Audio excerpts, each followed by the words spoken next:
to another episode of Restoration Talk, and today's question is all around bathroom flooding. Now, a lot of you guys have had questions on our blog about what to do and what to expect when it comes to bathroom flooding. And I have one of our experts and master technicians out in the field with United Water Restoration Group, Liam. Liam, how's it going, man? Good, how are you?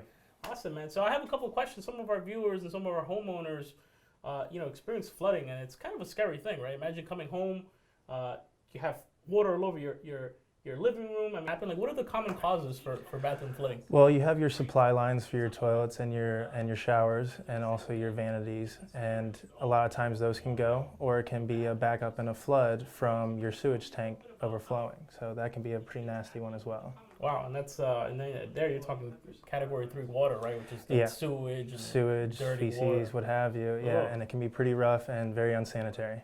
Wow. All right. Well, when it comes to the flooding, are there typically warning signs that something could happen, or is that something that spontaneously happens? Well, I mean, it depends on if it's a slow leak, because if it's coming from underneath of your toilet, it could actually, you won't see the water itself, but you could see the floor start buckling, you could see rippling in your vanity if it's a plywood, or if it's a softwood particle board. So a lot of signs you can see: cracking on the baseboards, the caulk line, water staining. You might not always see the water at first because it could be underneath your building materials. Wow. I have a question about that. Is that something typical of, a toilet that's just, or an installation of a toilet that's very old, or can that happen really at any Yeah, time? you have a flange underneath. It has a wax ring on it, and over time, whether you have kids jumping off and on it, or if it's just an old deterioration, it can shift, and you can get a slow leak from the bottom of it.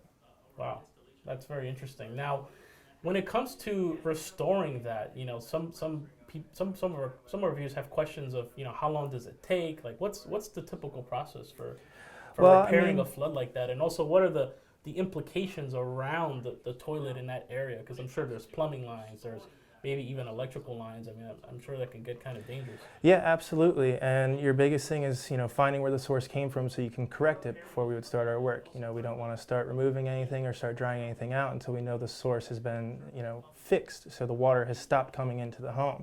And given your time frames, if it's an actual flood that you see right away, you want to get somebody out immediately so there isn't secondary damage. If you're noticing cracking or warping on anything, it's usually a sign that's been happening for an extended period of time, and we would have to address it cautiously. Wow, that's a lot of great information. Well, Liam, thank you so much. I think this has been very, very informative.